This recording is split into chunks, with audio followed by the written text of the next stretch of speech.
What happens when one ham hock a handful of cornmeal and yesterday's bread must feed children, neighbors, and a church hall? For generations, black grandmothers answered that question before anyone called their work history. They stretched flavor farther than meat, turned pan drippings into gravy and made peas and rice, carry families through weeks when money vanished too quickly. The numbers behind these kitchens are hard to forget. In 1904, Mary McLeod Bethune opened a school for black girls with about $1.50 and 5 students, then sold sweet potato pies to help keep it alive.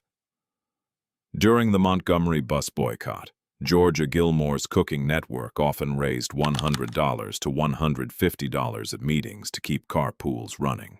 How many neighborhoods survived because one woman refused to let an empty cupboard become an empty table? These dishes were never simply poor people's food. They were plans, lifelines, and protection. This is Hidden Black Chronicles, and together we bring buried stories back into the light. Now let us uncover 10 Sunday dinner recipes black grandmothers made from almost nothing and fed entire neighborhoods. Number 1. Collard greens with ham hocks and pot liquor. The pot looked too large for the small piece of meat inside it, yet that was exactly why black grandmothers trusted this dish on Sunday.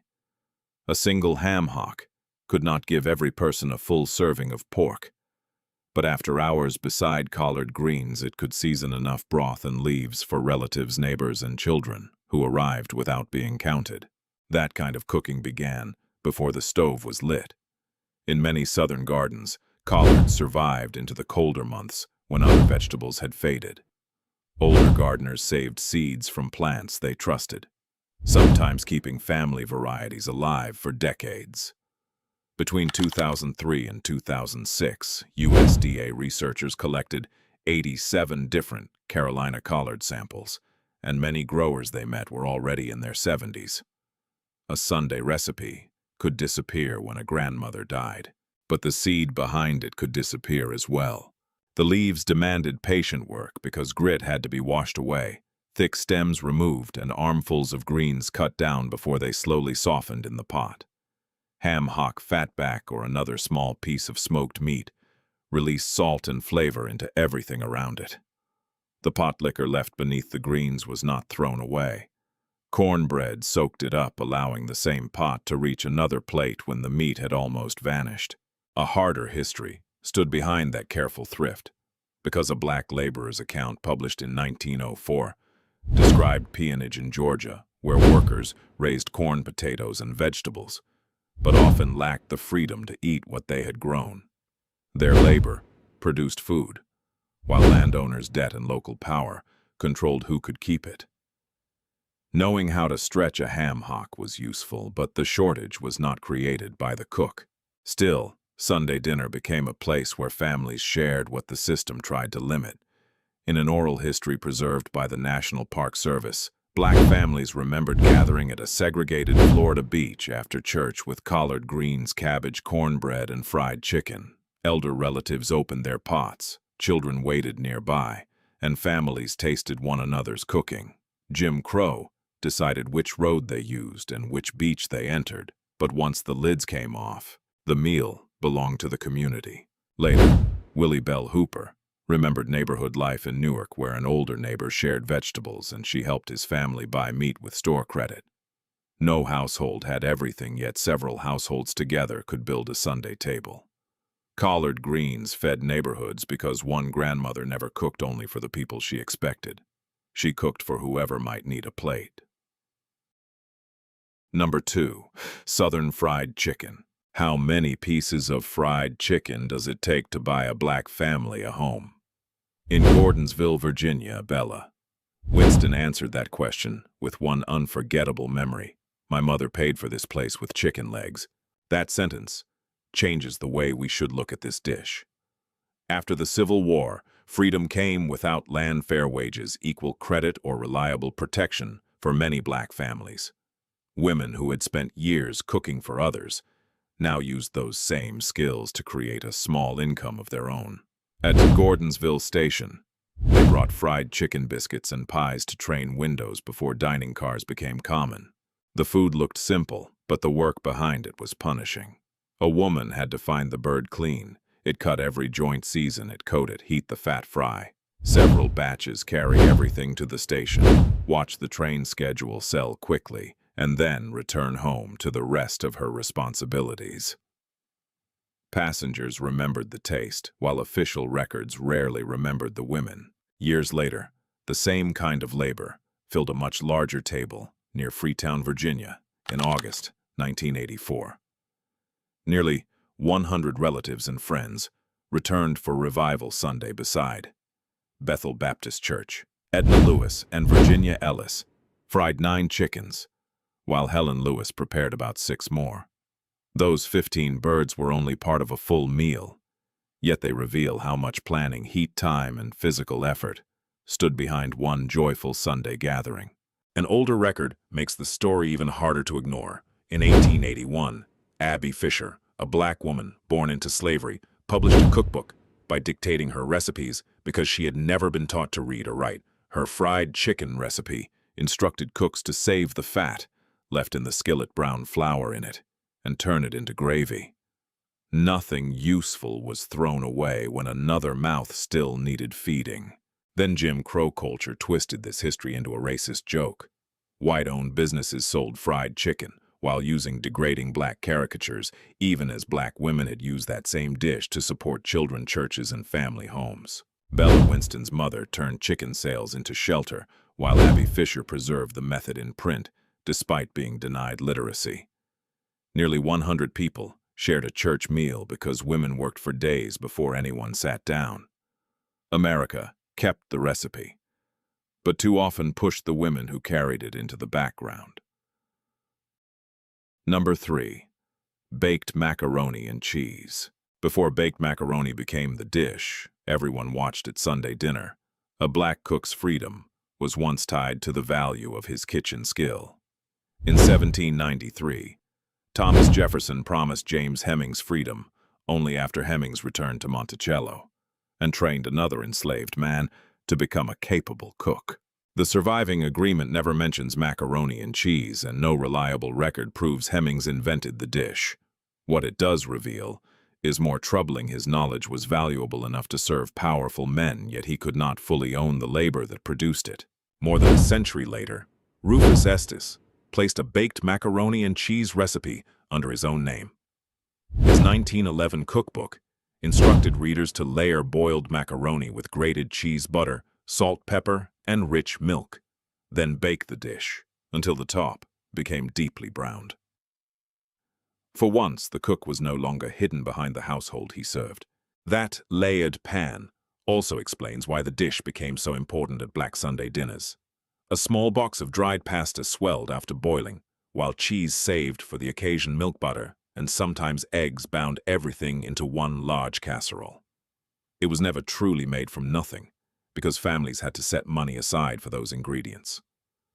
The skill was knowing how to spread that richness through an entire tray so every child, cousin, church member, and unexpected neighbor could receive a serving. In 1939, Lena Richard published her own cookbook in New Orleans and included macaroni cheese among the dishes she taught with authority. She later opened a cooking school, ran food businesses, and brought a black woman's culinary knowledge into public view during Jim Crow, when many black cooks still worked without equal recognition. That history survives in a familiar Sunday question: who made the macaroni families ask? Because one trusted mother, grandmother, or aunt usually learned how much milk the pasta needed when the center had set, and exactly how brown the top should become. A tray could be divided into equal portions even when credit was not shared so fairly. The recipe reached crowded tables because black cooks carried it forward, and their names survived only when someone finally wrote them down. Number 4. Skillet cornbread. A skillet of cornbread could look humble beside Sunday chicken, greens, and gravy, yet many crowded tables depended on it more than anyone admitted.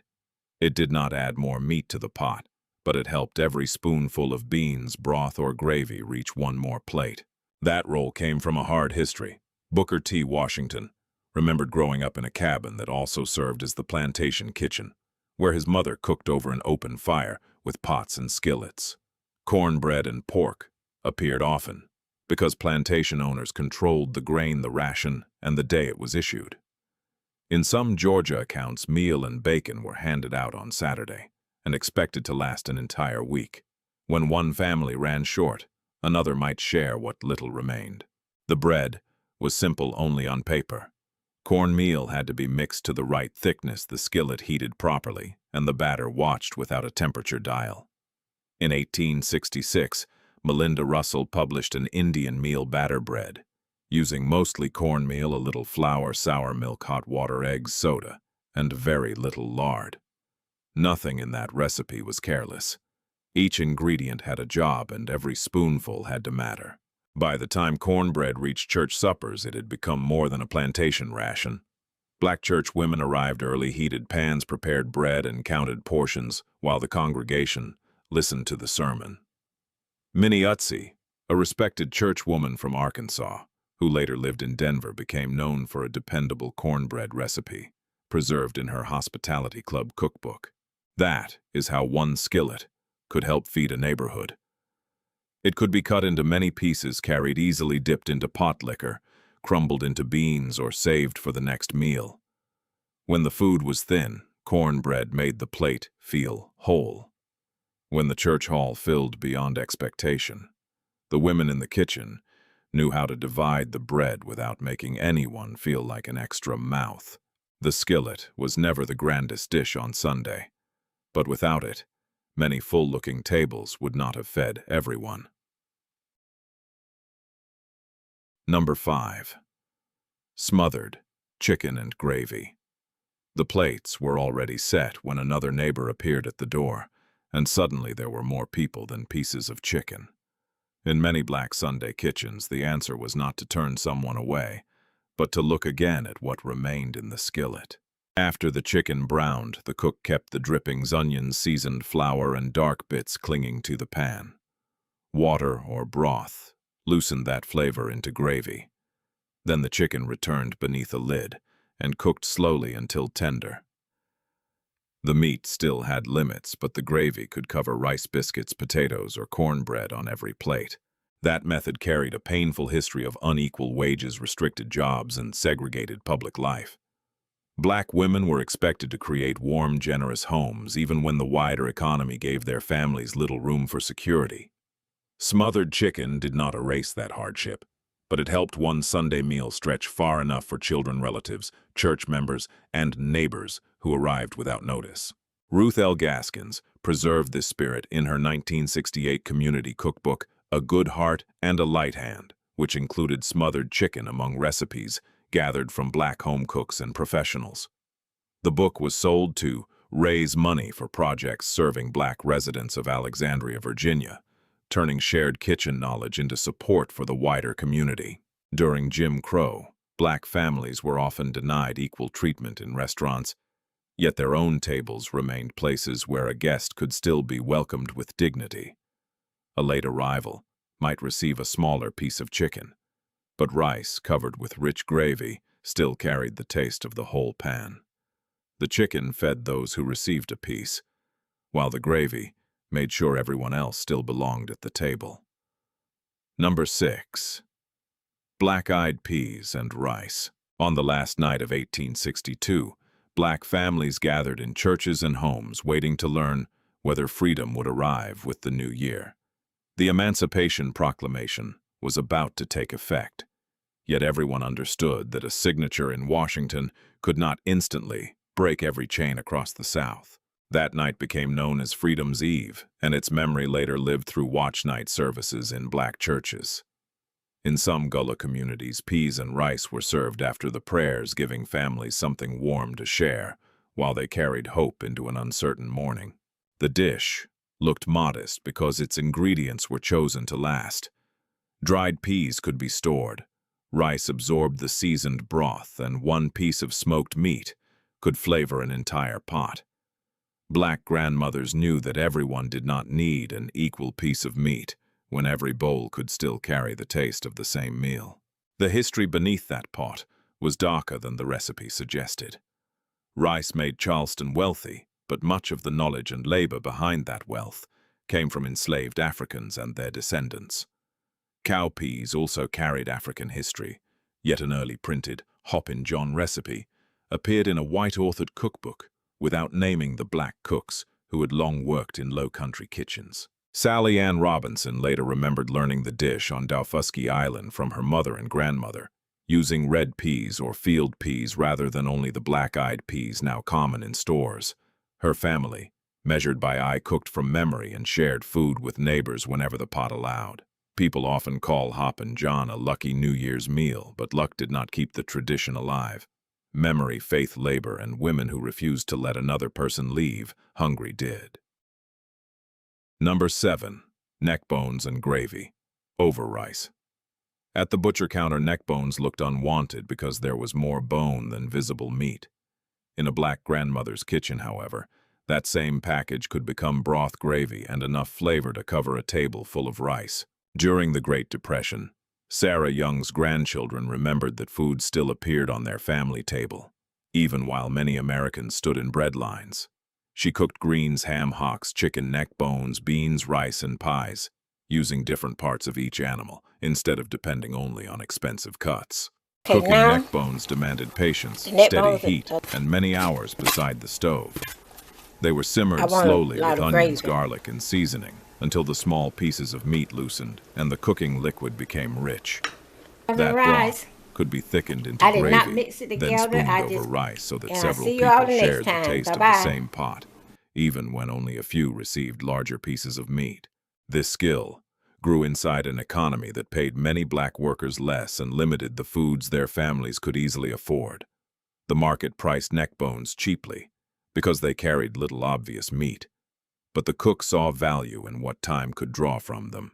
Perry Jane Davis Lambert carried that knowledge into public life after buying the Horseshoe Cafe in Suffolk, Virginia in 1945. She served neck bones alongside fried chicken, pork chops, steak, and yak to workers from nearby factories and peanut plants. Her restaurant provided hot meals, jobs, and training within the black community. A pot of neck bones never created wealth from nowhere.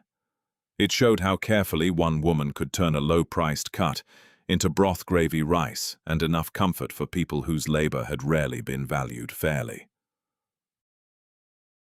Number 8. Cornbread dressing. Yesterday's cornbread was dry enough to crumble, but throwing it away would have meant losing food that still had work left to do. When the cupboards were nearly bare and payday was still far away, others tossed in a scrap of leftover ham or a pat of butter for richness. No one felt poor eating it. Against bowls, laughter echoed between bites. Cornbread dressing depended on memory as much as measurement.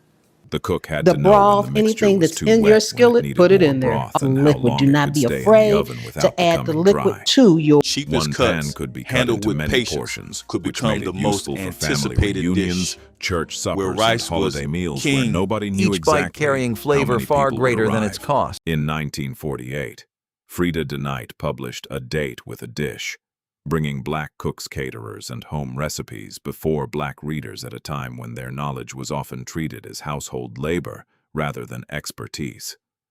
Books like hers helped preserve techniques that had usually passed from one woman's hands to another. That same kitchen labor also supported the Montgomery bus boycott. Georgia Gilmore and the women of Club from Nowhere sold chicken, fish, greens, cakes, pies, and full meals, then gave the money to the Montgomery Improvement Association. Their weekly contributions helped pay for gasoline and car repairs that kept the carpool moving. The records do not prove Gilmore sold cornbread dressing, but the connection is still powerful. Dressing gave yesterday's bread another purpose, while women like Gilmore turned overlooked cooking skills into money movement and protection for an entire community. A tray of dressing could So not you end may need to segregation, season yours with yet these it showed ovens how little different. was truly I wasted can't stress when that black enough. women decided Mine that on here both is food and moist on the freedom top. deserved another You don't want it chance. soaked, but you do. Number 9. Sweet potato pie. A sweet potato pie could be carried in two hands, but Mary McLeod Bethune understood that its value could reach far beyond the kitchen. I love the spice. In 1904, she opened a school for black girls in Daytona Beach with about $1.50, 5 female students, and her young son.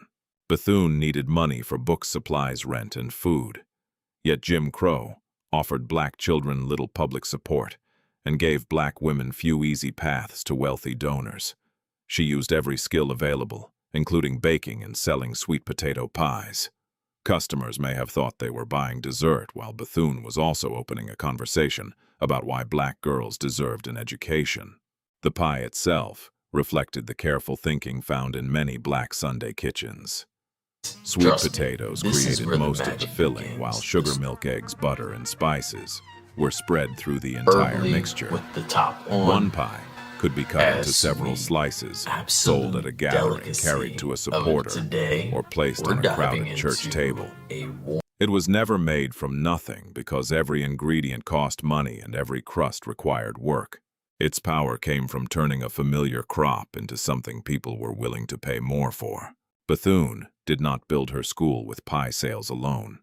She gathered small tuition payments, church support, community donations, student labor, and help from larger benefactors.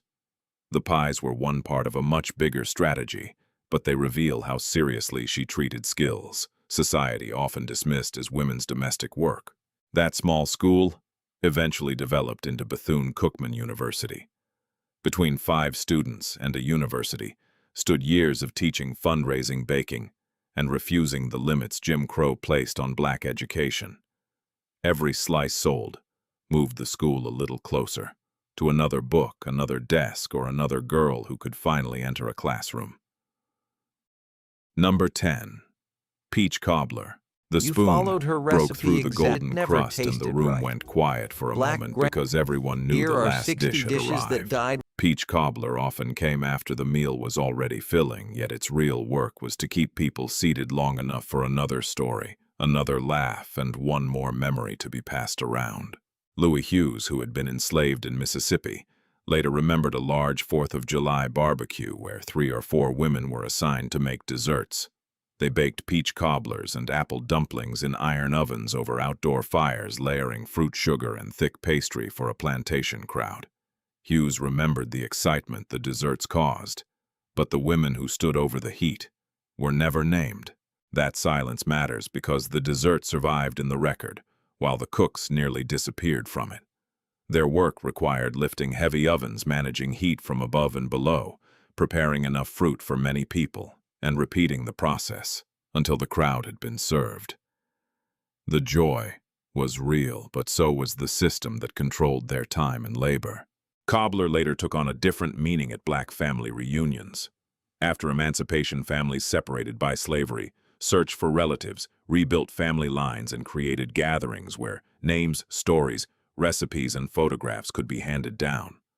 Others tossed in a scrap of leftover ham or to impress, but to sustain. Spoons clinked against bowls. Children, elders, Laughter echoed between bites. Guests. And for a moment, the world outside felt later used Peach Cobbler to open memories of her mother's church life and childhood could become the most anticipated. The dessert became more than sweetness at the end of a meal. It became a way to remember who had fed the family and what they had survived. The pan could empty in one afternoon, but the story behind it could keep feeding generations. These dishes were never only recipes. They carried memory, dignity, survival, and the quiet labor of black women who kept entire communities fed when history offered them little. Which family dish holds a story no one has written down? Subscribe to Hidden Black Chronicles and help us keep remembering together.